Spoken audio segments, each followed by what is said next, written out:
नमस्कार दोस्तों, स्वागत है आप सभी का ड्रीम फ्यूचर एकेडमी के इस यूट्यूब प्लेटफॉर्म पर। इस वीडियो में हमको समझना है मध्य प्रदेश का पुनर्गठन, रीऑर्गेनाइजेशन ऑफ एमपी। देखिए क्या होता है, गठन का मतलब होता है, ऑर्गेनाइजेशन मतलब होता है किसी चीज़ की स्थापना करना।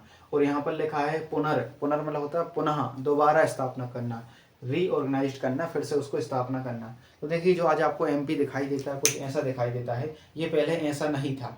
अंग्रेजों के टाइम इसको सेंट्रल कहा जाता था, सेंट्रल इंडिया कहा जाता था, क्योंकि बीचों बीच में एमपी पूरे भारत के सेंटर में है, इसलिए इसे सेंट्रल इंडिया कहा जाता था अंग्रेजों के टाइम। लेकिन बाद में क्या हुआ कि धीरे धीरे जब देश आज़ाद हुआ तो इसका नाम चेंज कर दिया गया और मध्य प्रदेश को 3 भागों में बांट दिया गया। मध्य प्रदेश के 3 भाग कौन कौन से थे? ये जो आपको दक्षिण वाला भाग दिखाई देता है इसे बोलते थे पार्टे, क्या कहा जाता था? पार्टे। और इसकी जो राजधानी थी वो नागपुर थी, मतलब नागपुर में 8 जिले लगभग इसमें शामिल थे। तो पार्ट ए जो आपको दिखाई दे रहा है इसकी राजधानी क्या थी? नागपुर। तो ये जो दक्षिण वाला क्षेत्र क्या कहलाता था? पार्ट ए कहलाता था। इसमें नागपुर था, महाराष्ट्र का क्षेत्र शामिल था, छत्तीसगढ़ का कुछ क्षेत्र शामिल था और जबलपुर को महाकोशल बोलते थे वो इसमें शामिल था। इतनी सारी चीजें इसमें क्या थी? शामिल थी पार्ट ए में। उसके बाद पार्ट बी जो था इसकी राजधानी 2 थी, एक इंदौर थी और एक ग्वालियर थी। एक इंदौर ये और एक ग्वालियर, ये पार्ट बी, यहाँ से लेके यहाँ तक पार्ट बी कहलाता था। और इसकी राजधानी क्या थी? 2 राजधानी, 2 कैपिटल थी। और ये जो आपको दिखाई देता पूर्वी एरिया, इसे पार्ट सी कहा जाता था और इसकी कैपिटल क्या थी? रीवा थी। और इसी पार्ट सी के अंतर्गत भोपाल एक राज्य था जो अलग ही था। देखो यहाँ पार्ट सी हमने लिखा, ये भोपाल राज्य था। तो मध्य प्रदेश को 1947 में, ये कब की स्थिति लिखी हमने?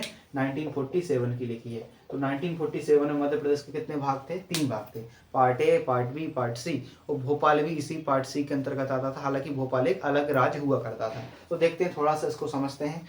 तो देखिए ध्यान से, पार्ट ए जो है ये वाला, इसकी राजधानी हमने लिख दी नागपुर थी। पार्ट ए की राजधानी क्या थी? नागपुर। और इसको क्या कहा जाता था? इसको कहते थे अंग्रेजों के time CP and Berar, central province and Berar. इसमें लगभग 15 प्रिंसली स्टेट शामिल थे, 15 रियासतें शामिल थी। रियासतें उन्हें बोलते हैं जहाँ पर राजा राज करते थे। यहाँ पर मतलब पहले भारत में, मध्य प्रदेश में 15 राजाओं का शासन हुआ होगा। तो 15 रियासतें इसमें शामिल थी सीपी एंड बरार में। तो पहला पार्ट कौन सा है? पार्ट है राजधानी नागपुर है। इसको क्या कहते थे अंग्रेजों के टाइम? इसको बोलते थे सेंट्रल प्रोविंस। सेंटर मतलब होता है मध्य, प्रोविंस मतलब होता है राज्य, और बरार मतलब होता है महाराष्ट्र का क्षेत्र। तो इसमें कितने राज्य थे? पहले 15 राज्य थे, उनको अंग्रेजों ने छीन के और इसकी स्थापना क्या कर दी थी? सीपी एंड बरार कर दी थी। और उसके राज्य प्रमुख कौन थे? पंडित रविशंकर शुक्ल। इसके जो प्रमुख थे, मतलब मुख्यमंत्री जिन्हें आप बोल सकते हैं, इसके प्रमुख व्यक्ति कौन थे? पंडित रविशंकर शुक्ल बनाए गए थे जब 1947 में देश आजाद हुआ था। ये 1947 की स्थिति बता रहे हैं। उसके बाद इसके जो राज्यपाल थे वो राघवेंद्र राव थे। गवर्नर या राज्यपाल कौन थे? राघवेंद्र राव। तो आप समझ गए होंगे पार्ट ए के बारे में। पार्ट ए की राजधानी नागपुर थी। इसको क्या बोलते थे? सीपी एंड बरार कहा जाता था अंग्रेजों के टाइम। और इसमें 15 रियासतें शामिल थी। इसके राज्य प्रमुख पंडित रविशंकर शुक्ल थे और राज्यपाल कौन थे? राघवेंद्र राव। आपको यहाँ तक अकेला ध्यान रखना है, इसको आप भूल सकते हो। पार्ट ए क्लियर है। अब पार्ट बी को देखते हैं। पार्ट बी की राजधानी इंदौर थी और एक क्या थी? ग्वालियर। 2 इसकी कैपिटल थी। 6-6 महीने ये राजधानी रहा करती थी। तो पार्ट ए, पार्ट बी की राजधानी ग्वालियर और इंदौर थी। और इसे मध्य भारत कहा जाता था। ये अभी आपको नेक्स्ट वीडियो में पढ़ाएंगे, तो आपको जब पठार वगैरह पढ़ाएंगे तब बोलेंगे। इसको मध्य भारत का पठार बोलते थे। इसमें 26 रियासतें शामिल थी, प्रिंसली स्टेट थे पहले अंग्रेजों के टाइम में। तो उनको मिला के अंग्रेजों ने इसको बनाया था। तो पार्ट बी को ग्वालियर इंदौर थी, इसे मध्य भारत कहा जाता था। और इसके जो राज प्रमुख थे वो लीलाधर जोशी या लीलाधर सेठ इसके राज प्रमुख थे। और इसके जो राज्यपाल बनाए गए थे वो तख्तमल जैन को बनाया गया था। किसको बनाया गया था? तख्तमल जैन को।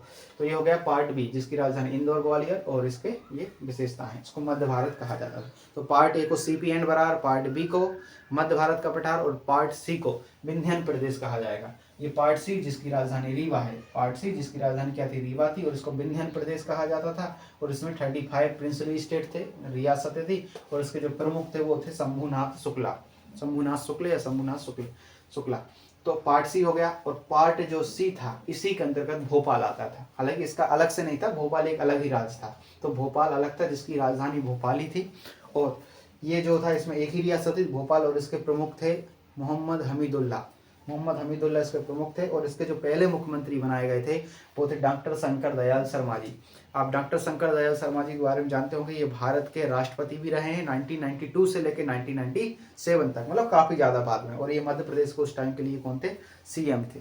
तो इनको आपको ध्यान रखना है। ये हो गया मध्य प्रदेश का पुनर्गठन 1947 की स्थिति के बारे में बताया है। ये 1947 की स्थिति है, ना कि आप 1956 की बात करो। 1956 की स्थिति अब पढ़ेंगे। अब 1956 की स्थिति को देखते हैं। 1956 में क्या थी, अभी जो पढ़ाई थी वो 1947 की स्थिति थी। मतलब 1947 में part A, part B, part C के नाम से जाना जाता था, 47 से लेकर 56 तक। और 56 में क्या होता है कि एक आंध्र प्रदेश राज्य, वहाँ पर 53 में एक श्री पोट्टी रमल्लू एक व्यक्ति थे, उन्होंने भूख हड़ताल करी 56 दिन की, और भूख हड़ताल के बाद उनकी मौत हो जाती है। तो आंध्र प्रदेश में क्या होने लगता है, दंगे होने लगते हैं। तो आनंद फानन में श्री जवाहरलाल नेहरू को 1 अक्टूबर को 1953 को आंध्र प्रदेश का गठन करना पड़ता है भाषा के आधार पर। तो एक भाषा के आधार पर राज्य बन गया। तो अब बाकी के जो स्टेट हैं वो भी चिल्लाएंगे, बोलेंगे हमको भी भाषा के आधार पर राज्य बनाइए, स्टेट बनाइए। तो अब सब लोग क्या करेंगे, झगड़ा करेंगे। तो आनंद फानन में फिर से एक आयोग बनाना पड़ा जिसका नाम था फजल अली आयोग। तो फजल अली आयोग ने एक सिफारिश की, और इस सिफारिश के आधार पर भारत में जो राज्य बनते हैं वो 14 राज्य और 6 यूटी बनते हैं, ध्यान रखना। तो फजल अली आयोग ने रिपोर्ट दी थी 1956 में, 55-56 में, और इसमें कहा था कि भारत में 14 राज्य बनना चाहिए और 6 यूटी। इसने तो ये कहा था कि 14 राज्य और 3 यूटी बनाओ, 16 राज्य और 3 यूटी, लेकिन भारत सरकार ने 14 राज्य और 6 यूनियन टेरिटरी बनाई। और इन 14 राज्यों में से मध्य प्रदेश भी अपना एक राज्य था। तो मध्य प्रदेश की स्थापना कब होती है, 1 नवंबर 1956 को स्थापना होती है, ध्यान रखना। तो मध्य प्रदेश किसकी सिफारिश पर बनता है, फजल अली आयोग। फजल अली कौन थे, जस्टिस थे, मतलब जज थे ये सुप्रीम कोर्ट के उस टाइम। तो इन्होंने एक समिति बनी थी इनकी। तो फजल अली, इसमें 2 और लोग थे, हृदयनाथ कुंजड़ू और के एम पणिक्कर। तो फजल अली आयोग की सिफारिश पर 1 नवंबर 1956 को 14 राज्य बनते हैं और 6 यूटी बनती है। उसमें मध्य प्रदेश का स्थान भी एक था। तो अब इसमें क्या था कि जो पार्ट ए था, पार्ट बी था और पार्ट सी था और भोपाल था, इन सबको मिला के मध्य प्रदेश बना दिया गया। इसमें छत्तीसगढ़ भी शामिल था, ध्यान रखना, छत्तीसगढ़ भी क्या था, शामिल था। तो 1 नवंबर 1956 को पार्ट ए इसको जोड़ दिया, पार्ट बी, पार्ट सी, ये 3 अलग अलग रास्ते को इकट्ठा कर दिया और बन गया अपना एमपी। क्या बना, मध्य प्रदेश। तो देखते हैं क्या क्या चेंजेस किए गए मध्य प्रदेश को बनाने में। तो सबसे पहले एक राज्य था जिसका नाम पार्ट ए था। पार्ट ए अलग ही राज्य था। तो पार्ट ए की स्थिति देखते हैं। पार्ट ए में क्या था कि यहाँ पर मराठी भाषा बोलने वाले 8 जिले थे। पार्ट ए के यहाँ पर विदर्भ यानी महाराष्ट्र का जो क्षेत्र था, यहाँ पर मराठी भाषा बोलते थे और मध्य प्रदेश में हिंदी बोलते हैं। तो भैया जब भाषा के आधार पर बन रहा है तो हिंदी मराठी वालों को क्यों एमपी में शामिल करेंगे, इसलिए इनको अलग कर दिया। 8 जिलों को क्या कर दिया, तत्कालीन बंबई को दे दिया, क्योंकि महाराष्ट्र को पहले बंबई बोलते थे। तो इसको किसको दे दिया, नीचे कौन सा राज्य है, महाराष्ट्र। तो महाराष्ट्र को कितने जिले दे दिए गए, 8 जिले दे दिए गए। कौन कौन से, अकोला, अमरावती, भंडारा, बुल्ढाना, यवतमाल। तो देखो यहाँ लिख दिए हमने, पहला कौन सा, अकोला, फिर अमरावती, भंडारा, बुल्ढाना, यवतमाल, नागपुर, वर्धा, चांदा, ये तत्कालीन बंबई राज्य को दिए गए। अब पार्ट बी में चेंजेस देखते हैं, पार्ट बी में क्या चेंजेस किए गए। तो पार्ट बी में क्या किया गया, ये पार्ट बी ये है, और यहाँ पर एक जगह पड़ती थी मंदसौर में, यहाँ मंदसौर पड़ता है। मंदसौर में एक क्षेत्र था सुनेल टप्पा। तो मध्य प्रदेश का एक क्षेत्र था जिसका नाम क्या था, सुनेल टप्पा। ये कहाँ पर था, मंदसौर में। इसको किसको दे दिया अपन ने, राजस्थान को दे दिया। और राजस्थान में एक तहसील थी, एक जगह थी जिसका नाम था सिरोंज। और इसको मध्य प्रदेश के विदिशा जिले में शामिल कर लिया गया। तो मध्य प्रदेश के विदिशा में किसको शामिल किया गया, सिरोंज को शामिल किया गया। और अभी तो ये तहसील है, सिरोंज क्या है, एक तहसील है जो कि विदिशा जिले में आती है। तो पार्ट बी में क्या चेंजेस किए गए, 2 चेंजेस किए गए। ए में क्या, 8 चेंजेस। 8 मतलब ये है कि महाराष्ट्र को 8 जिले दे दिए गए पार्ट ए के, क्योंकि वो मराठी भाषा बोलते थे। और पार्ट बी में क्या किए गए, सिर्फ एक ही चेंजेस किया गया था, अपना क्षेत्र किसको दे दिया, राजस्थान को। राजस्थान का अपन ने ले लिया। तो अपना कौन सा था, मंदसौर जिले का एक क्षेत्र था सुनेल टप्पा, किसको दे दिया, राजस्थान को। और राजस्थान की कौन सी जगह थी, सिरोंज, इसको अपन ने किस में शामिल कर लिया, एमपी में। और एमपी में कहाँ शामिल किया गया, विदिशा में शामिल किया गया। तो आपको 2 क्लियर हो गए इनको। तो पार्ट ए में चेंजेस क्लियर हो गए और पार्ट बी में। अब देखते हैं पार्ट सी। पार्ट सी में कुछ भी चेंजेस नहीं किया गया, बिना परिवर्तन किए ही शामिल कर लिया। कितनी अच्छी बात है, तो ये याद ही नहीं करना आपको। तो पार्ट सी ज्यों के त्यों शामिल कर लिया गया। और भोपाल तो पूरा इस बीचों बीच था और इसको बना दी गई राजधानी। तो इस प्रकार 1 नवंबर 1956 को मध्य प्रदेश बना, जिसमें part A, part B, part C तीनों को मिला के एक राज्य बना जिसका नाम एमपी रखा। और भोपाल इसकी क्या बनी, राजधानी। अभी भोपाल एक तहसील थी, ध्यान रखना। भोपाल अभी जिला नहीं था। भोपाल कैपिटल बन चुकी लेकिन अभी जिला नहीं बना था, ध्यान रखना। ये जिला बनेगा 1972 में बनेगा। कब बनेगा, 1972 में, वो बताएंगे अभी आगे जाके आपको। इतना क्लियर। चलिए अब देखते हैं 1956 के बाद से लेकर 2000 तक की स्थिति तक मध्य प्रदेश के ये कितने जिले हैं या अभी तक कितने जिले बने। देखिए ध्यान से, जब मध्य प्रदेश गठन हुआ तब 1956 में, तब मध्य प्रदेश के पास 43 जिले थे। कितने जिले थे? 43 जिले थे, इनको ध्यान रखना है। अब इसमें से कब कब कितने बनते हैं, देखो 43 तो थे अपने पास। 1972 में 2 जिले बने। कितने जिले बने? 2 जिले बने। पहला जिले का नाम था भोपाल और दूसरे का नाम था राजनंदगांव। तो राजनंदगांव तो अपने यहाँ से हट गया, क्योंकि राजनंदगांव कहाँ चल जाएगा? छत्तीसगढ़ में। ये छत्तीसगढ़ में था। और ये कहाँ था? भोपाल तो एमपी में है ही। ठीक है, तो बताओ 1972 में कितने जिले बनाए गए? 1972 में 2 जिले बनाए गए, जिनमें से अपने पास था 1। ठीक है, तो अभी हम यहाँ 2 लिख देते हैं। उसके बाद मई 1998 में 10 जिलों का गठन किया गया। 10 में से ये BR दुबे समिति की सिफारिश पर किए गए थे, ध्यान रखना। इनमें से 4 एमपी में हैं और 6 कहाँ चले गए? छत्तीसगढ़ में। तो 1998 में कितने स्थापित किए गए बताइए? तो ये किए गए 10 जिले। 1998 में कितने किए गए? 10 जिले। उसके बाद फिर 1998 में फिर और किए गए 6 जिले। तो टोटल कितने हो गए? 16 जिले। टोटल कितने हो गए? 16 जिले। तो देखो ध्यान से, मई 1998 में 10 जिलों का गठन किया गया BR दुबे समिति की सिफारिश पर। बड़वानी, डिंडोरी, श्योपुर, कटनी। बड़वानी, डिंडोरी, श्योपुर, कटनी, ये अभी एमपी में है। हम आपको जिले पूरे पढ़ा चुके हैं। और उसी साल फिर से जून में 1998 में 6 जिलों का गठन किया गया सिंहदेव समिति की सिफारिश पर। इनमें से 3 एमपी में है, तो हरदा, उमरिया, नीमच। तो ये टोटल होगा 16। अब बोले 16 क्यों लिख रहे हैं, अभी बता रहे हैं। तो 1972 में बने 2, 1998 में बने 16। और इनमें से एमपी में होगा कितने? 4 ये और 3 ये, 4 3 7, 7 एमपी में बचे, बाकी छत्तीसगढ़ चले जाएंगे। और अब देखो यहाँ तक की स्थिति कितनी हो गई? तो अपने पास कितने जिले थे? 43 जिले। और ये कितने हो गए अपने पास? 2, 45 और 16 कितने हो जाएंगे आपके पास? लगभग 61। तो 2000 तक अपने पास कितने जिले थे? सन 2000 तक अपने पास 61 जिले हो गए। कितने जिले हो गए? 61। तो 2000 तक पूरे एमपी और छत्तीसगढ़ को मिलाकर कितने जिले हो गए? 61 जिले। लेकिन 1 नवंबर सन 2000 को छत्तीसगढ़ को मध्य प्रदेश से अलग किया गया। और जैसे ही अलग किया जाता है तो अपने पास अब इसको अपन दे देंगे टोटल 16 जिले दे देंगे। कितने दे देंगे? 16। तो देखो 61 में से 16 गए, कितने बचेंगे? तो 11 में से 6 गए, 5। और यहाँ पर क्या बचेगा? 5 में से 1 गए, कितने बचेंगे? 4। तो 45 जिले। तो अपने पास कितने जिले बचेंगे बताओ? 45 जिले। तो 1 नवंबर सन 2000 को मध्य प्रदेश के पास वापस से कितने जिले बचते हैं? तो बोलना 45 जिले। कितने? 45 जिले। ध्यान रखना, थोड़ा गलत है। तो देखो मई 2 जिले कब बनते हैं? 1972 में।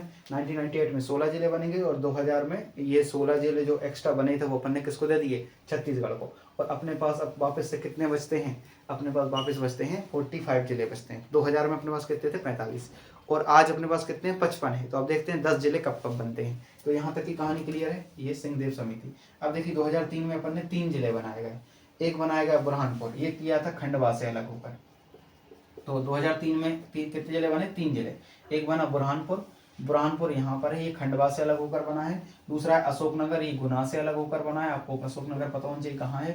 उसके बाद अनूपपुर किससे अलग होकर बना था? तो शहडोल से अलग होकर बना था। शहडोल से कौन सा बना है? अनूपपुर अलग होकर बना है। ठीक है, अब देखो तो 2003 में कितने जिले बने? 3। बुरहानपुर, अशोकनगर, अनूपपुर। बुरहानपुर, अशोकनगर, अनूपपुर किससे अलग होकर बने? यहाँ लिख दिए। 2008 में फिर 2 जिले बनाए गए। तो अब देखो कितने थे अपने पास? 45 और 3 और जुड़ गए तो कितने हो गए? 48। कितने हो गए? 48। अब फिर 2008 में 2, तो 3 में 3, 8 में 2। 8 में 2 कौन से बनते हैं? एक अलीराजपुर किससे अलग होकर बनेगा? तो ये झाबुआ से अलग होकर बनेगा।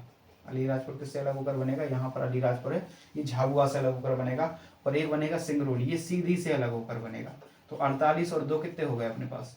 50। तो 49 नंबर का जिला अलीराजपुर था और 50 नंबर का जिला कौन सा था? सिंगरौली। सिंगरौली को एनर्जी कैपिटल कहा जाता है, ये पढ़ा चुके हैं। तो 50वां कौन सा हो गया? सिंगरौली। और 49 नंबर का कौन सा हो गया? अलीराजपुर। ध्यान से देखते जाना। अब अपने पास 50 और 51वां जिला 2013 में बनता है, जिसका नाम था आगरमालवा। और आगरमालवा किससे अलग हुआ है? शाजापुर से। आगरमालवा किससे अलग हुआ है? शाजापुर से अलग होकर आगरमालवा बनता है। और 2018 में एक जिला बनेगा निवाड़ी। निवाड़ी किससे अलग होकर बनेगा? टीकमगढ़ से। तो देखो ये शाजापुर कौन से नंबर का था? अपने 51 नंबर का। तो एक हो गया 51 और ये हो जाएगा 52। तो टोटल हो गए 52 जिले। 52 जिले कब तक थे? 2023 तक, 23 से पहले तक थे। और 2023 में मामा जी ने फिर से बनाए 3 जिले, जो हमको बता दिया है। कौन कौन से 3 जिले हैं बताइए? रीवा से बना है मऊगंज अलग होकर, छिंदवाड़ा से बना है पांडुन्ना, और एक बना सतना से होकर मैहर अलग होकर जिला बना है। ठीक है, तो ये आपके इस प्रकार कितने हो जाएंगे, 55 जिले पूरे हो जाएंगे। ठीक है, तो ध्यान रखना एक बार, इसको फिर से हम बता देते हैं शॉर्ट में। 1972 में कितने बनाए गए, 2 जिले। अपने पास कितने थे, 43 थे। एक नंबर 1956 के पास अपने पास कितने थे, 43 जिले थे। अब कितने बन गए, 2। तो 43 और 2 कितने हो जाएंगे, 45। उसके बाद 1998 में बन गए 16 जिले। कितने हो गए, 16। तो अब बताओ कितने हो गए टोटल, 61 हो जाएंगे। 43 और ये सब जोड़ेंगे तो 61 जिले हो जाएंगे। तो 1998 तक 61 जिले। और 2000 को छत्तीसगढ़ को अपन ने अलग कर दिया, छत्तीसगढ़ क्या कर दिया, अलग कर दिया। तो अब उसको 16 जिले दे दिए गए। तो 61 में से 16 गए तो अपने पास बचेंगे 45 जिले। कितने जिले, 45 जिले। तो 2003 में अपन ने बनाए 3। 2003 में कितने बने, 3 बने। तो 3 हो जाएंगे तो कितने हो जाएंगे, 48। और 2008 में बने 2 जिले, तो कितने हो गए, 50। 2 जिले हो गए तो 50 हो गए। अब उसके बाद 2013 में 1 बना तो 51। और 2018 में 1 बना तो 52। और 2023 में कितने बने, 3 बने, तो कितने हो गए, 55। 3 कौन कौन से यहाँ लिख देते हैं। रीवा से होकर बना है मऊगंज, और सतना से बना है मैहर, और छिंदवाड़ा से अलग होकर बना है पांडुरना। अब आप इनको लिखते जाएं। ये आपका मध्य प्रदेश का पुनर्गठन पूरी तरह से कंप्लीट हो चुका है। आप इसके नोट्स बनाते जाएं और अच्छे से पढ़ते जाएं। Thank you.